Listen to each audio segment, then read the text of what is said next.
Goeienaand. Let op die liefdestrou van die Here.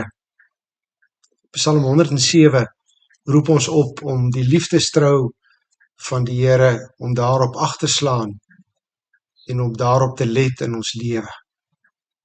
Psalm 107 vers 43 sê, wie verstandig is, moet op hierdie dinge ag gee. Hulle moet let op die Here se dade van trou, sy liefdestrou.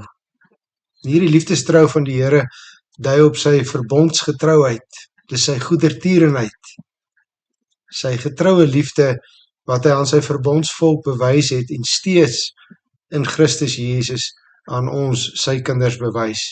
Dis sy reddende genade wat hy aan ons bewys. Psalm 107 skets 4 situasies van nood, smeking en redding. Verskillende situasies waaruit die Here sy volk gered het en bewys het dat hy vir hulle lief is en getrou is. Hulle het in die woestyn verdwaal, vers 4 tot 9. Hulle was gevangenes in ellende en boeye, vers 10 tot 16. Hulle was tot die dood toe siek, vers 17 tot 22.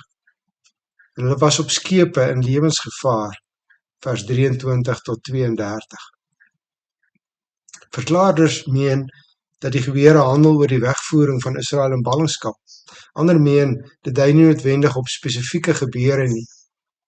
Hoe ook al, dit is al 4 situasies van nood waarmee elkeen van ons in 'n minder of 'n meter mate kan assosieer. Dit sluit liggaamlike en geestelike nood in. Party was verdwaal in die woestyn en het honger en dors beleef, was uitgeput, vers 4 tot 5. Party was in donker en diep duisternis van die gevangenis. Hulle het geknak onder swaar kry, vers 10 tot 12. Ander het ellende en siekte beleef, wat hulle by die dood laat omdraai het, vers 17 en 18. En nog ander was radeloos van angs, was styeerend en waggelend soos 'n dronk mens op die oop see, vers 26 en 27. En in hulle nood het hulle tot die Here geroep, vers 6, 13, 19, 28. En die Here het sy liefdestrou bewys. Hy het hulle dors geles en vir die hongeriges oorvloed gegee, vers 8. Hy het die boeye van die gevangenis verbreek, vers 13. Hy het hulle gesond gemaak en so van die dood gered, vers 19. Hy het die stormwind en daardeur die golwe laat bedaar, vers 28. En nou roep die psalm die volk op om hierop ag te slaan, om noukeurig hierop te let, te kyk met 'n intensie wat tot verdere optrede sal lei. Hierdie optrede waartoe die raaksien van die liefdestrou van die Here lei, is noodwendig dat daar lof aan die Here gebring word. Vers 8, vers 15, vers 21, vers 31.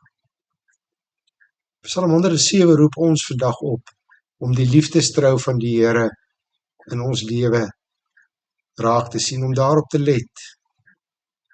Om sy liefdestrou in die woestyntye van hongerte, in die tye van gevangenskap, in siektetye en in stormtye van ons lewe raak te sien.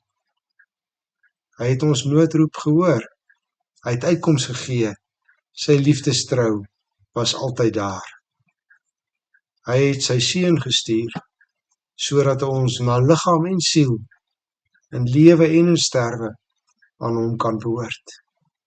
En daarom loof ons die Here uit Psalm 107. Loof die Here, want hy is goed, aan sy liefde is daar geen einde nie. So moet die mense sê wat deur die Here bevry is, die wat uit hulle nood bevry is. Inderdaad, wie verstandig is, moet op hierdie dinge ag gee. Hulle moet let op die liefdestrou van die Here. Goeienaand.